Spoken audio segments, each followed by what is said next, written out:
What's up mga pasaway? Kain po tayo. Ito po yung dinner natin. 10 itlog, avocado, and cucumber. Ayan. Shoutout sa aking manager na si Ma'am Edna Pagco. Siya pong sponsor nitong vlog ko ngayon. Ayan. Maraming salamat po Ma'am Edna.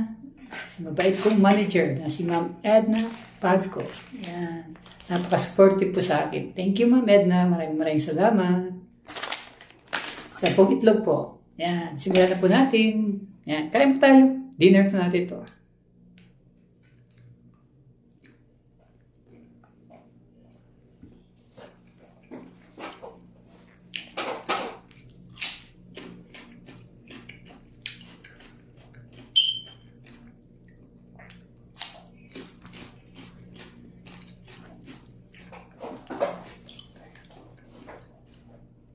Maganda po sa low carb.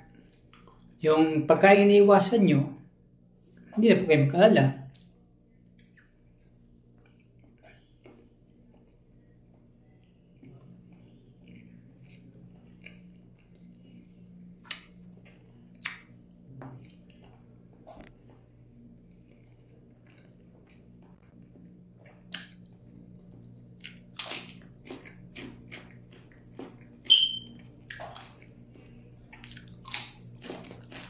Sa mga gustong mag-diet, huwag na kayo mag-zumba.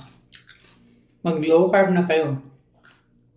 Yung pinoproblema nyo na puso nyo, ay saglit lang yan. Mawawala ka ganyan pag nag-low carb kayo. Niwala po kayo. Pangalawa, yan, ngayon tayo.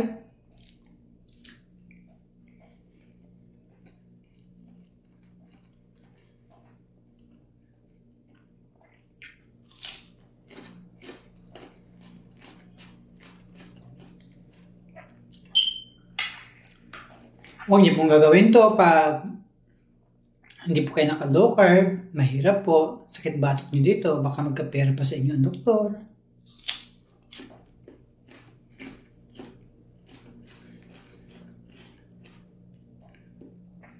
Dati, 4 lang, sumasakit na yung batok ko pag kumakain ako ito kung hindi pa ako nag-low carb. Yan. Yan.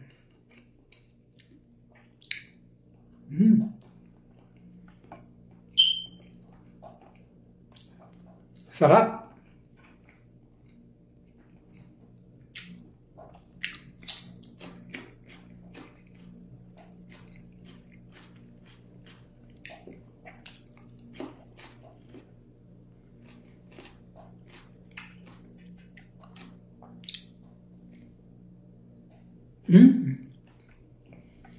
Tatlo.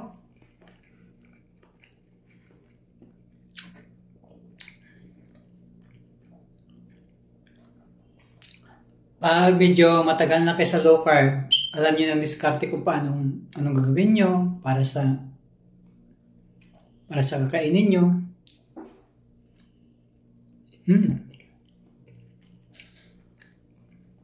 Sarap.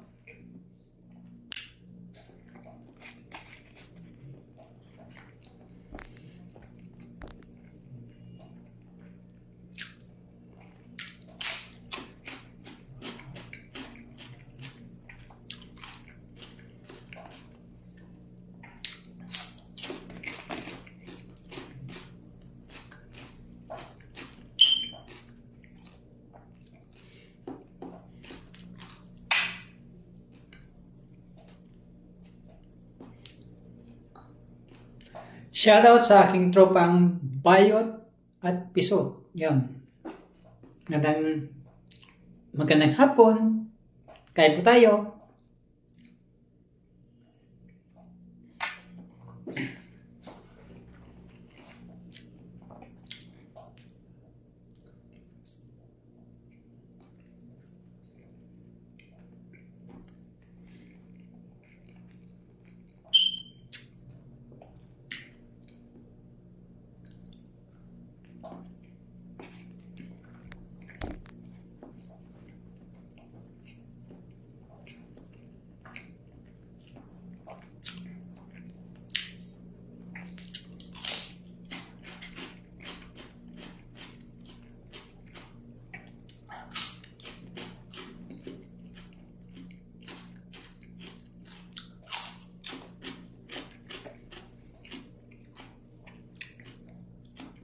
Mas masarap ang buhay low carb dahil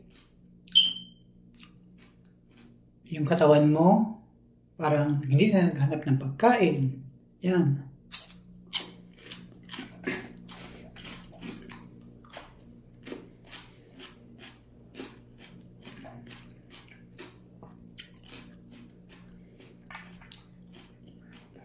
Ganito lang mga katawan namin, pero yung mga iniiwasan yung pagkain, ito naman ang hinanap ng katawan ng isang low carb. Iwas mas maganda, iwas na lang kaysa matamis. Napaka-effective mo nito sa mga, lalo na sa mga nagda-diet. Yan, napaka-effective po. Try nyo po mag-low carb, napakaganda. Pag-iman na po.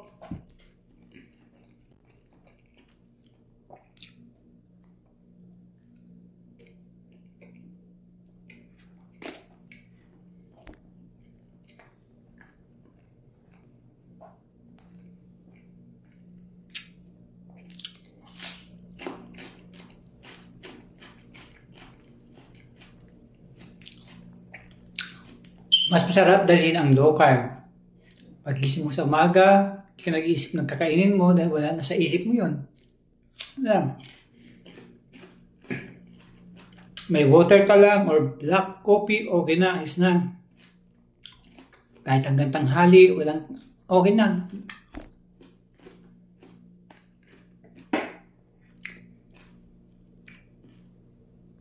Mas masarap kasi pag ito ang hindi mo talaga maintindihan.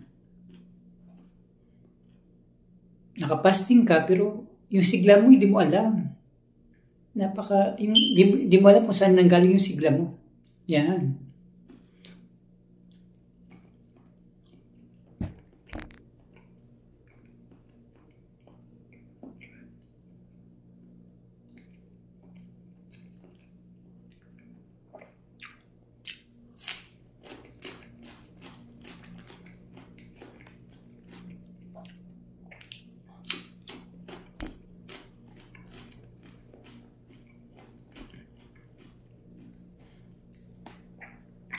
Ako kasi medyo tamad kasi ako. Bumili ako ng mga dapat pang gym. Dapat po kasi gaganda po ang katawan mo kahit naka-low carb ka.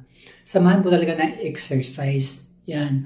Kailangan magbuhat. Kaso ako, tamad, bumili ng gym yun.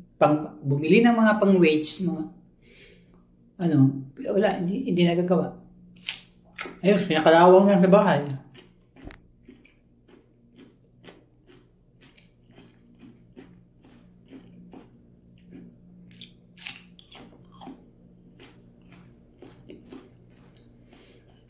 Ito, ang kaya ko ito, bukas na. Swerte na kung kakain ako ng mga after lunch, ganyan. Swerte na. Karamihan, kumakain ako ngayon ng mga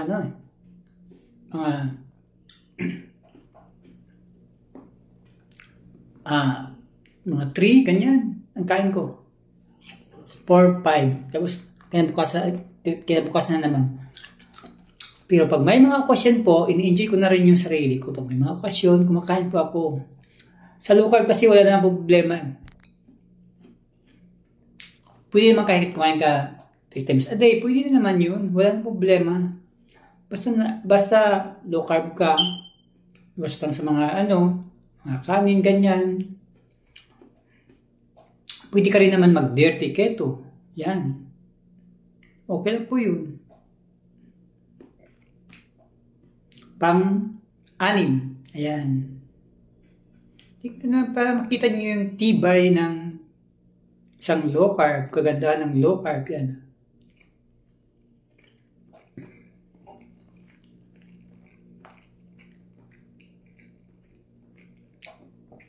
Itlog, kaya takutan din ng isang mga normal na tinag-low carb. Takot dito sa itlog.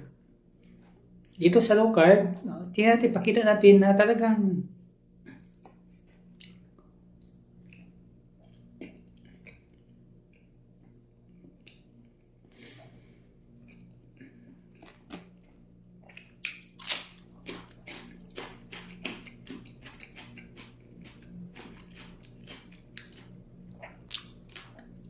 Ang high blood, ito, ang high blood talaga, yung pagkain po ng mga tamis, yan. Kasi kung totoong kung ano man dala nito, hindi po ako expert, yan, pero takot ang mga high blood nito dahil sa pag kumakain ng itlog. Pero ako, normal ko, 5 araw-araw ang itlog ko.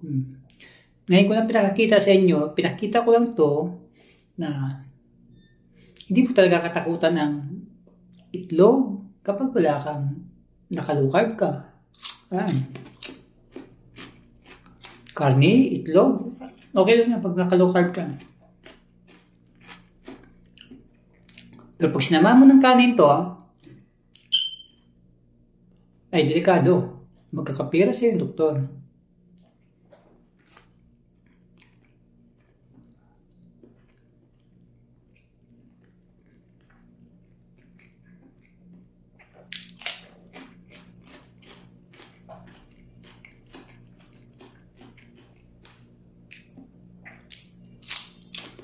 Shoutout kay Miss Hakuna ng taga Wonderland. Yan, Wonderland po daw siya.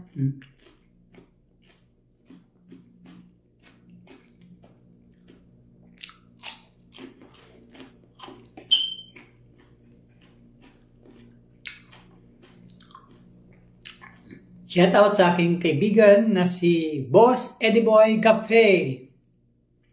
Kumusta na, my friend? Kumusta ang diet?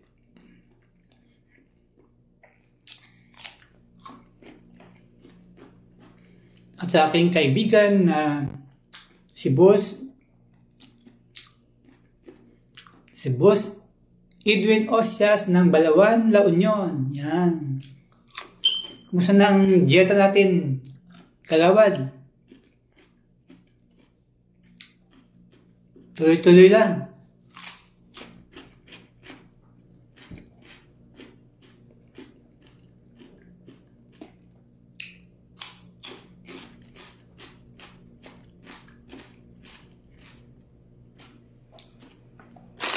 Bigyan pa ako ng kasoy ng aking manager na si Ma'am Edna.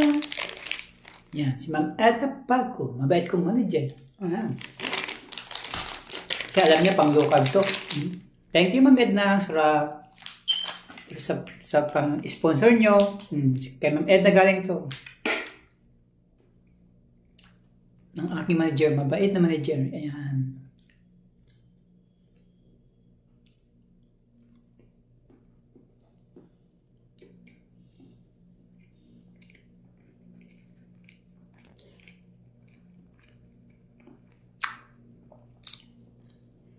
Sa low carb, kung nag-maintenance ka dito, asahan nyo pag nag-low carb kayo, makakaalis kayo sa maintenance.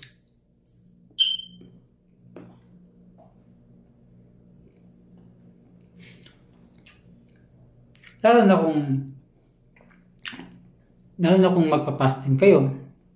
Ayan.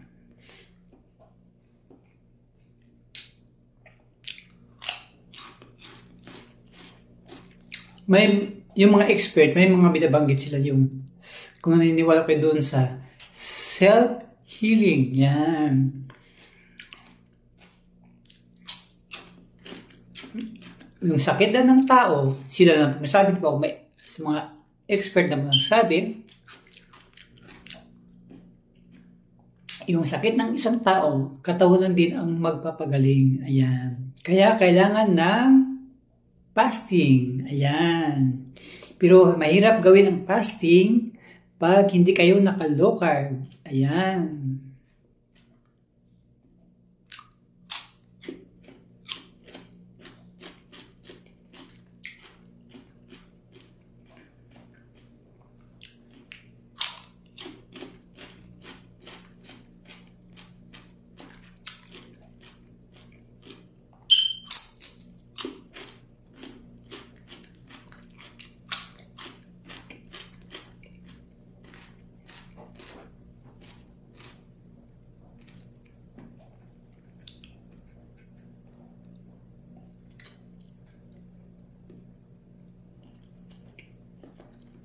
Pang-8.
Pang-siyam na po. Malapit na po. Isa na lang. 10 na. Ayan. Kain po. Masarap to.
Sa mga nagme-maintenance, huwag niyo pong iasa sa gamot ang inyong mga sakit. Magbago na po kayo ng lifestyle. Umiwas po kayo sa matatamis.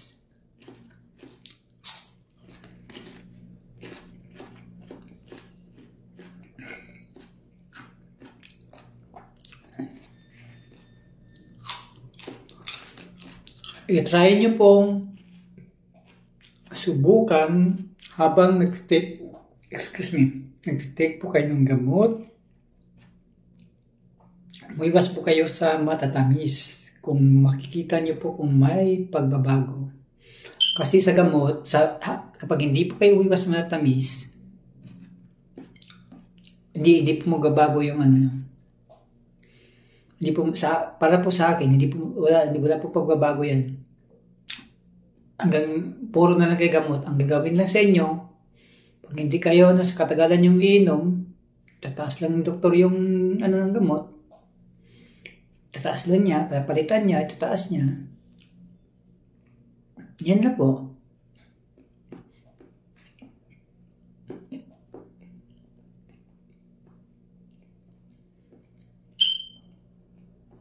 Kung yung gagaling kayo,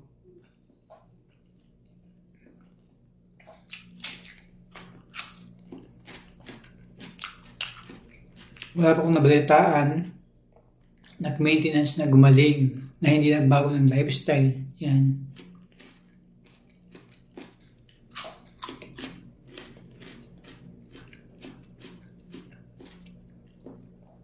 Karamihan sa mga nag-maintenance sa katagalan, tataas lang ni doktor yung dosage ng gamot pag medyo hindi na kaya dahil malalala na kailangan itataas niya or papalitan ng mas malakas. Ayan.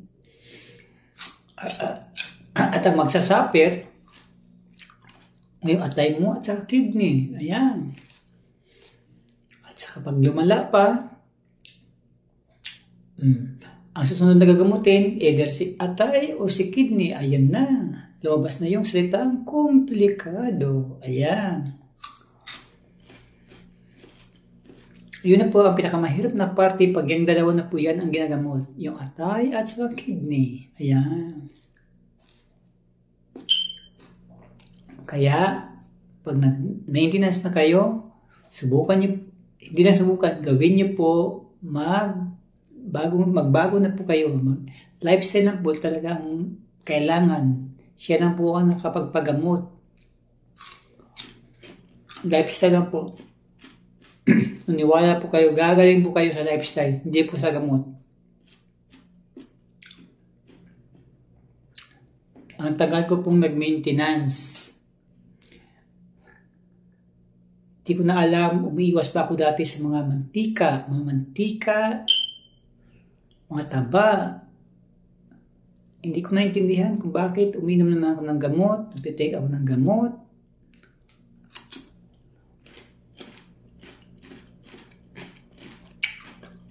After magpa-check up, laboratory, excuse me, ganun pa rin, walang nagbago. Hindi ko alam kung saan napunta yung iniinom kong gamot. Ayan.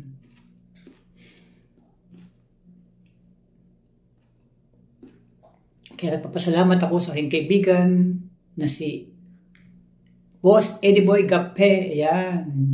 Kinukwit-kwit ako noon.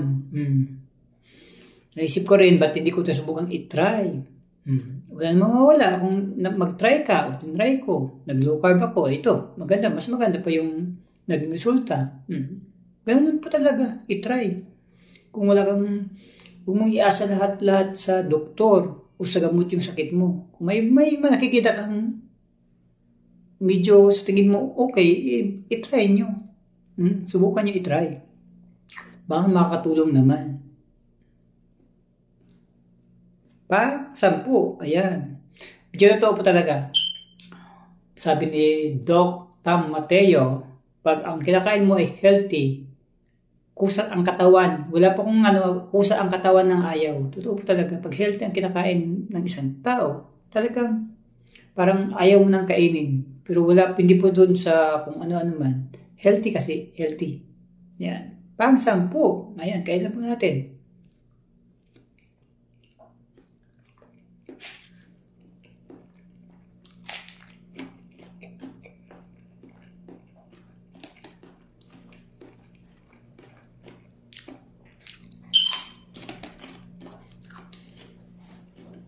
Next po ito, avocado. Ayan.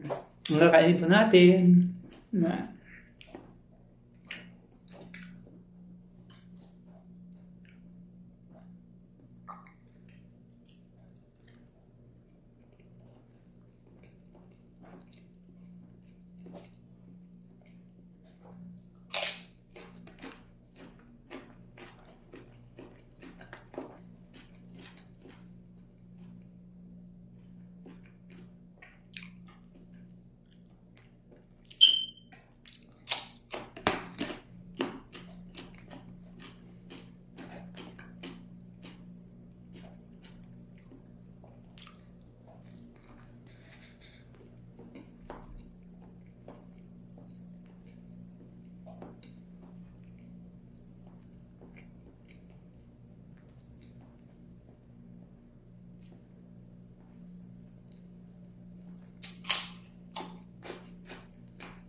Ayan, naubos na po natin. Ang next po natin, avocado. Ayan, masarap avocado. 2 pirasong avocado.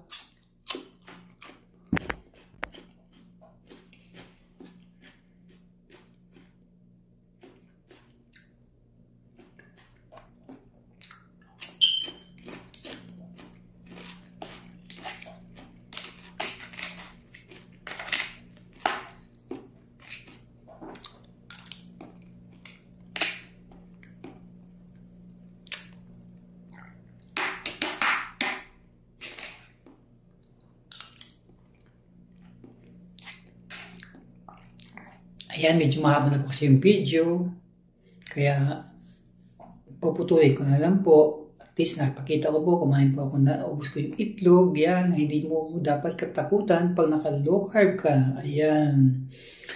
Ang katakutan nyo po ay yung pagkain matatamis. Maraming salamat po sa inyong suporta. Maraming salamat. Thank you. And God bless po. Thank you.